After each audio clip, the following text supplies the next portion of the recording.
பிதாவாகிய தேவனாலும் கர்த்தராகிய இயேசு கிறிஸ்துவினாலும் கிருபையும் சமாதானம் உண்டாவதாக என வாழ்த்துக்களை தெரிவித்துக் கொள்கிறோம். வெளிப்படுத்தல் 8வது அதிகாரத்திலையும் 9வது அதிகாரத்திலையும் யோவான் பார்த்த தரிசனம் என்ன அப்படின்னு உங்களுக்கு ஞாபகம் இருக்கா? வெளிப்படுத்தல் 8வது அதிகாரத்துல 9வது அதிகாரத்துல யோவான் எக்காலங்கள் ஊதப்படக்கூடிய காட்சியை பார்க்கிறார். 7 தூதர்கள் 7 எக்காலங்களை தங்களுடைய கைகளை பிடிச்சிருக்கிறவங்களாகவும் ஒவ்வொரு எக்காலமும் ஊதப்படும் போது அந்த எக்காலத்தினுடைய விளைவா அல்லது அந்த எக்காலத்தினுடைய முடிவா ஒவ்வொரு தண்டனைகள் அங்க தேவனால் கொடுக்கப்படுது. இந்த எக்காலங்களுடைய நோக்கம் என்ன அப்படின்னா, துன்மார்க்கமா இருக்கக்கூடிய மனிதர்கள் மனம் திரும்பணும். இப்படி மனம் திரும்பல அப்படின்னா தேவன் கொடுக்கக்கூடிய தண்டனை அதிகரிச்சுட்டே போகுது. எக்காலங்கள் ஊதப்படும் போது நடந்த சம்பவங்கள் ரோம ராஜ்யத்தின் மீது தேவன் கொண்டு வரவிருந்த மிகப்பெரிய கோபத்தை காட்டக்கூடியதா இருக்குது. ஏன்னா பழைய ஏற்பாட்டில் பார்க்குற அதே மாதிரியே தான் புதிய ஏற்பாட்டில் யோவானும் பயன்படுத்தியிருக்கார். அதாவது பழைய ஏற்பாட்டில் தேவன் இஸ்ரவேலர்களை மனம் திரும்புறதுக்கு அந்நிய ராஜ்யத்தை பயன்படுத்துவார். உதாரணத்துக்கு யூதாவை மனம் திரும்புறதுக்கு தேவன் பாபிலோன் அப்படிங்கிற ஒரு அந்நிய ராஜ்யத்தை பயன்படுத்தினார். இஸ்ரவேல் ராஜ்யத்தை மனம் திரும்ப வைக்கிறதுக்கு தேவன் அசிரியா அப்படிங்கிற படையை பயன்படுத்தினார், ராஜ்யத்தை பயன்படுத்தினார். ஆனா அசிரியர்களும் பாபிலோனியர்களும் தேவனுக்கு விரோதமா பாவம் செய்யும் போது தேவன் இந்த அசிரியர்களையும் பாபிலோன்களையும் தண்டிக்கிறதுக்கு இந்த ராஜ்யங்களுக்கு எதிரிகளா இருக்கக்கூடிய ராஜ்யங்களை பயன்படுத்தினார். உதாரணத்துக்கு பாபிலோன் ராஜ்யத்தை தள்ளி விடுறதுக்கு தேவன் மீதியா பெர்சியா அப்படிங்கிற ராஜ்யத்தை பயன்படுத்தினார். அப்போ தேவன் தண்டனையை கொடுக்கிறார் அப்படின்னா அதுக்கு மிக முக்கியமான நோக்கம் என்ன அப்படின்னா மனம் திரும்பணும் அப்படிங்கிறது தான். எரேமியா புஸ்தகம் 18வது அதிகாரம் 11வது வசனம் 12வது வசனம். இப்பொழுதும் நீ யூதாவின் மனுஷரையும் எருசலேமின் குடிகளையும் நோக்கி, இதோ நான் உங்களுக்கு விரோதமாய் ஒரு தீங்கை உருப்படுத்தி உங்களுக்கு விரோதமாக ஒரு காரியத்தை யோசிக்கிறேன். ஆகையால் உங்களில் ஒவ்வொருவரும் தன் தன் பொல்லாத வழிகளை விட்டு திரும்பி உங்கள் வழிகளையும் உங்கள் கிரியைகளையும் சீர்படுத்துங்கள் என்று கர்த்தர் உரைத்திருக்கிறார் என்று சொல். ஆனாலும் அவர்கள் அது கூடாத காரியம், நாங்கள் எங்கள் யோசனைகளின்படி நடந்து அவரவர் தம் தம் பொல்லாத இருதயத்தினுடைய கடினத்தின்படி செய்வோம் என்கிறார்கள். இந்த வசனத்தை படிக்கும்போது உங்களுக்கு என்ன தோணுது? இந்த வசனம் தேவன் அவருடைய பிள்ளைகளிலிருந்து மனம் திரும்ப எதிர்பார்த்தாரு. ஆனா அந்த யூதா ஜனங்கள் தேவனிடத்திற்கு மனம் திரும்புற மாதிரி இல்லை. தேவன் ஒவ்வொரு தண்டனையும் கொடுக்கறதுக்கு ஒவ்வொரு தீங்கை கொடுக்கறதுக்கான காரணம் மனம் திரும்பணும் அப்படின்ட்டு. ஆனா இங்க யூதா ஜனங்களுடைய இருதயம் கடினப்பட்டிருந்தது. இன்னைக்கு இந்த வசனத்துக்கும் நம்ம பார்க்க போற எக்காலத்துக்கும் தொடர்பு இருக்கு. 7 எக்காலங்கள்ல 6வது எக்காலம் ஊதப்படும் போது என்ன நடக்குது, தேவன் அந்த எக்காலத்தினால என்ன எதிர்பார்க்கிறார் அப்படிங்கிற குறித்து நம்ம பார்க்க போறோம். முதல் 4 எக்காலங்கள் ஊதப்படும் போது வந்த தண்டனை மனிதர்களுக்கு மேல விழல. ஆனா இந்த 4 எக்காலங்கள் ஊதப்படும் போது வந்த தண்டனை மனிதர்கள் எந்த விஷயத்தை சார்ந்து இருக்கிறாங்களோ அந்த சார்ந்து இருக்கிறது மேல வந்தது. 5வது எக்காலம் ஊதப்படும் போது 5வது எக்காலத்தினால் வந்த தண்டனை மனிதர்களுடைய உயிரை வாங்குற மாதிரி இல்லாம மனிதர்களை வேதனைப்படுத்துற மாதிரி இருந்தது. வெளிப்படுத்தல் 9வது அதிகாரத்தில் ஊதப்பட்ட இந்த 6வது எக்காலம் மனிதர்களுடைய உயிரை வாங்குறதா இருந்தது, மனிதர்களை கொல்லக்கூடியதா இருந்தது. வெளிப்படுத்தல் புஸ்தகம் 9வது அதிகாரத்துல 13வது வசனம், 6ஆம் தூதன் எக்காலம் ஊதினான். அப்பொழுது தேவனுக்கு முன்பாக இருந்த பொற்பீடத்தின் 4 கொம்புகளில் இருந்து ஒரு சத்தம் தோன்றிற்று. இந்த 6வது எக்காலம் ஊதப்படும் போது தேவனுக்கு முன்னாடி இருந்த ஒரு பொற்பீடத்தை குறித்து பார்க்கிறோம். இந்த பொற்பீடம் அப்படிங்கிறது என்ன? பழைய ஏற்பாட்டுல 2 விதமான பீடங்கள் இருக்கு. ஒன்னு வெண்கல பீடம், 2வது பொற்பீடம். இந்த வெண்கல பீடம் அப்படிங்கிறத யாத்திராம் புஸ்தகம் 27வது அதிகாரம் 1வது வசனத்திலிருந்து 6வது வசனம் வரைக்கும் நம்ம பார்ப்போம். இந்த வெண்கல பீடம் மிருக பலி செலுத்தப்படுறதுக்கும், அந்த மிருக பலி செலுத்தப்பட்டதுக்கு பிறகு அந்த மிருகங்களுடைய ரத்தத்தை அந்த பலிபீடத்தினுடைய கீழே இருக்க இடத்துல ஊத்திடுவாங்க. லேவியராம் புஸ்தகம் 4வது அதிகாரம் 7வது வசனம். இன்னொன்னு, இந்த வெண்கல பீடம் எப்பவுமே எரிஞ்சுக்கிட்டே இருக்கும். இது ஆசாரிப்பு கூடாரத்துக்கு முன்பகுதியில் இருக்கு. 2வது ஒரு பீடம் இருக்கு, இது பொற்பீடம். இந்த பொற்பீடம் அப்படிங்கிறது யாத்திராம் புஸ்தகம் 30வது அதிகாரம் 1வது வசனத்திலிருந்து 10வது வசனம் வரைக்கும் நம்ம படிக்கும்போது இது பரிசுத்த ஸ்தலத்துக்கு உள்ள திரைக்கு முன்னா இருக்கக்கூடிய ஒரு விஷயம். இதுல தூப வர்க்கம் செலுத்தப்படும். இந்த தூப வர்க்கம் ஞாபகம் இருக்கா? இந்த தூப வர்க்கம் அப்படிங்கிறது வெளிப்படுத்தல் புஸ்தகத்துல எதோடு தொடர்புடையதா இருந்தது அப்படின்னா, வெளிப்படுத்தல் புஸ்தகம் 8வது அதிகாரம் 3வது வசனத்துல பரிசுத்தவான்களுடைய ஜெபங்களை இந்த தூப வர்க்கத்துக்கு ஒப்பிட்டு இருந்தாங்க. வெளிப்படுத்தல் 6வது அதிகாரத்துல இந்த வெண்கல பீடத்துக்கான ஒரு அடையாளம் அங்க இருக்கு. அதாவது தேவனுடைய வார்த்தை நிமித்தமா கொல்லப்பட்ட அந்த ஆத்துமாக்களுடைய இரத்தங்கள் இங்க வெண்கல பீடத்திலிருந்து தேவனை நோக்கி கெஞ்சினது அப்படின்னு சொல்லி நம்ம படிச்சிருப்போம். வெளிப்படுத்தல் 8வது அதிகாரத்துல இந்த பொற்பீடம் அப்படிங்கிறதுக்கான அடையாளம் இருக்கு. வெளிப்படுத்தல் 8வது அதிகாரத்துல தேவனுடைய சமூகத்துக்கு முன்னாடி பரிசுத்தவான்களுடைய ஜெபங்கள் தூப வர்க்கத்திலிருந்து வந்த புகையை போல எழும்பினது அப்படின்னு சொல்லி நம்ம படிச்சிருப்போம். இந்த 6வது எக்காலம் ஊதப்படும் போது தேவனுடைய சமூகத்துக்கு முன்னாடி இருந்த இந்த பொற்பீடத்திலிருந்து ஒரு சத்தம் வந்தது அப்படிங்கிறது எதை காட்டக்கூடியதா இருக்கும் நீங்க நினைக்கிறீங்க? இந்த பொற்பீடம் பரிசுத்தவான்களுடைய ஜெபத்தோட தொடர்புடையது. அப்போ இந்த பொற்பீடத்திலிருந்து சத்தம் வந்தது அப்படிங்கிறது தேவன் பரிசுத்தவான்களுடைய ஜெபத்தை கேட்கிறாரு, அதாவது நம்மளுடைய ஜெபத்தை கேட்கிறாரு அப்படின்னு காட்டுது. நம்ம இந்த பூமியில பண்ணக்கூடிய ஜெபங்கள் தேவன் கேளாதவர் கிடையாது. நம்ம பண்ற ஜெபத்துக்கான வல்லமை இது காட்டுது. நம்ம பண்ணக்கூடிய ஜெபங்கள் தேவனுடைய சமூகத்துக்கு முன்னாடி எவ்வளவு வல்லமையா அது தேவனுக்கு சுகந்த வாசனை எழும்புது அப்படிங்கிறத காட்டுது. இந்த பொற்பீடத்திலிருந்து வந்த சத்தம் யார்கிட்ட பேசினது, என்ன சொல்லுச்சு அப்படிங்கிறத நம்ம தொடர்ந்து பார்க்கலாம். வெளிப்படுத்தல் புஸ்தகம் 9வது அதிகாரத்துல 14வது வசனம், இக்காலத்தை பிடித்திருந்த 6ஆம் தூதனை நோக்கி, ஐப்ராத் என்னும் பெரிய நதி அண்டையிலே கட்டப்பட்டிருக்கிற 4 தூதர்களையும் அவிழ்த்து விடு என்று சொல்ல கேட்டேன். இதுக்கு முன்னாடி ஊதப்பட்ட 5 எக்காலங்கள்லையும் அந்த 5 எக்காலங்கள் பிடிச்சிருந்த தூதர்கள்ட்டையும் யாருமே நேரடியா பேசல. அவங்களுடைய வேலை என்ன அப்படின்னா எக்காலங்களை ஊதுறது. ஆனா இந்த 6வது எக்காலம் ஊதப்படும் போது கொஞ்சம் வித்தியாசமா அங்க என்ன நடக்குது அப்படின்னா, அந்த தேவனுடைய சமூகத்துக்கு முன்னாடி இருந்த அந்த பொற்பீடத்திலிருந்து வந்த சத்தம் அந்த எக்காலம் ஊதுன தூதன்ட்ட பேசுது.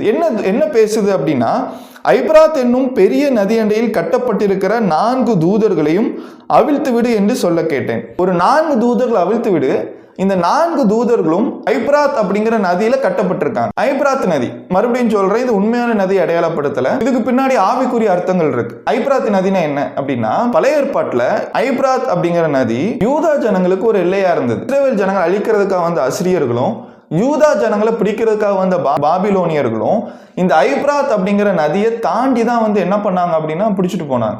இந்த ஐப்ராத் அப்படிங்கிற நதி பயங்கரமா ஓடக்கூடிய ஆற்று வெள்ளம் அப்படின்னு சொல்லிட்டு பயன்படுத்தப்பட்டிருக்கு. ஏசாயா புஸ்தகம் 8வது அதிகாரத்துல 7வது வசனம், இதோ ஆண்டவர் வல்லமையுள்ள திரளான ஆற்று நீரை போன்ற அஸ்ரியாவின் ராஜாவையும் அவனுடைய சகல ஆடம்பரத்தையும் அவருக்கு மேல் பொருள பண்ணுவார்.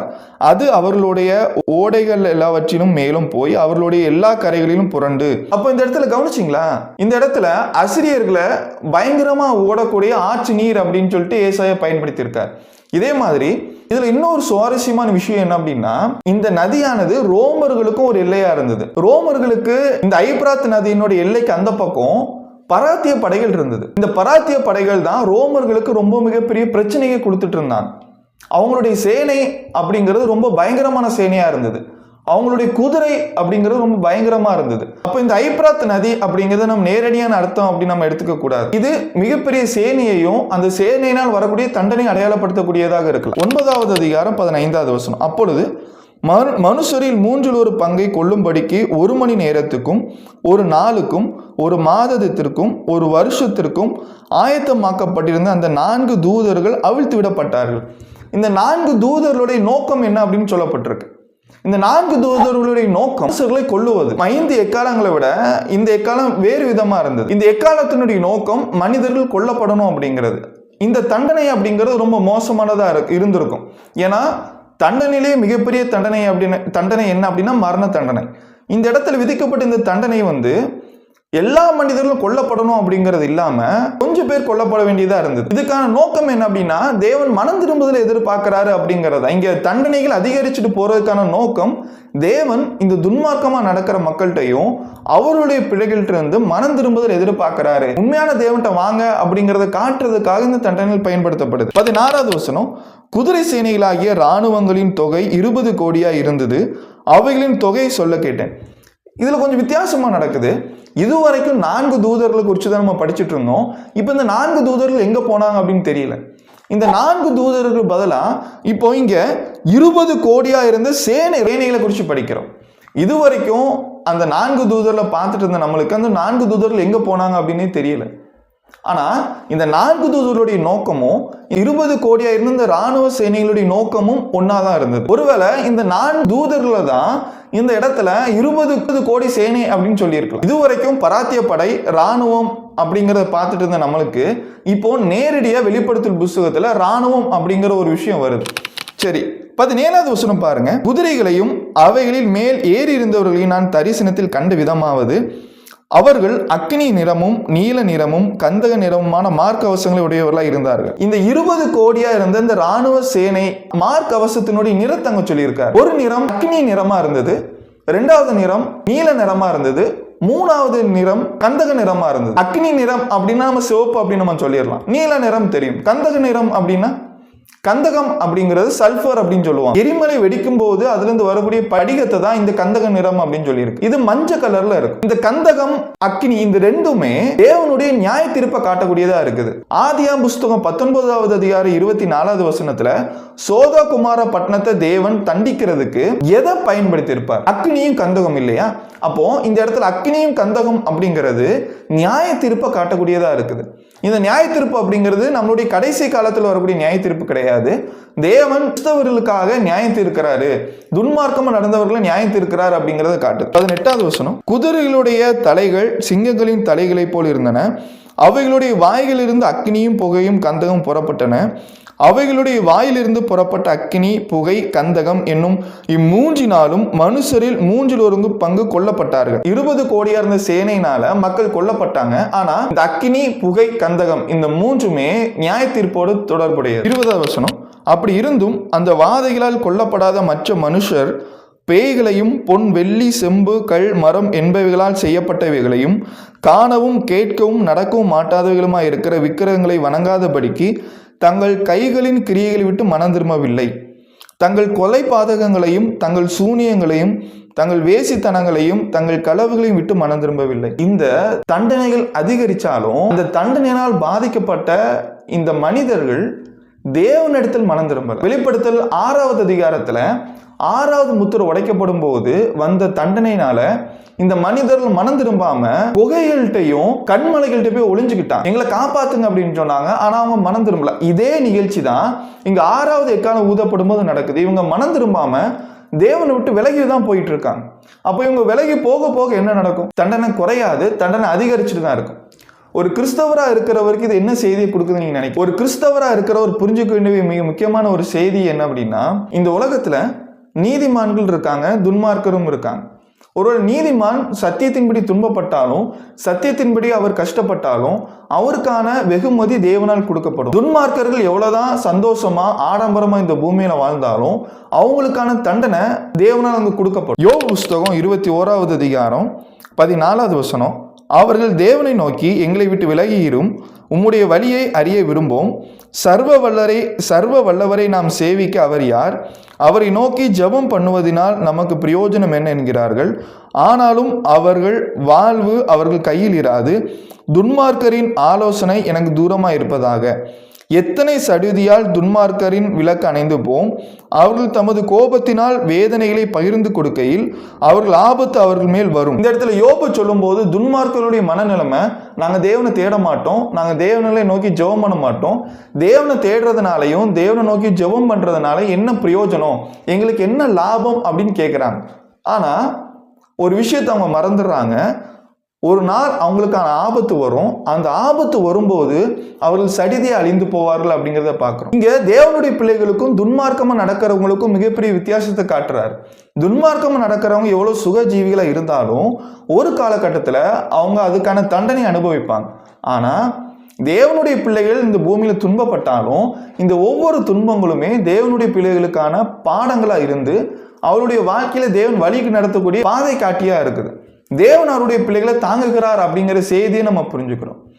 6வது எக்காலம் நமக்கு கொடுக்கக்கூடிய செய்தி, துன்மார்க்கமா நடக்கிறவங்க ஒரு காலகட்டத்தில் இல்லாம போவாங்க.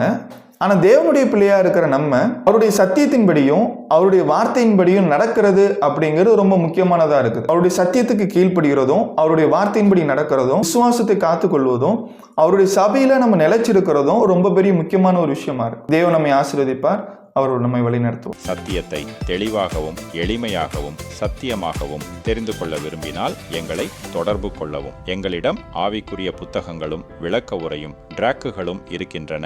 எங்களை தொடர்பு கொள்வதன் மூலமாய் இலவசமாய் நீங்கள் பெற்றுக்கொள்ளலாம். பிரதர் செலின் 9790234583 மற்றும் 784502183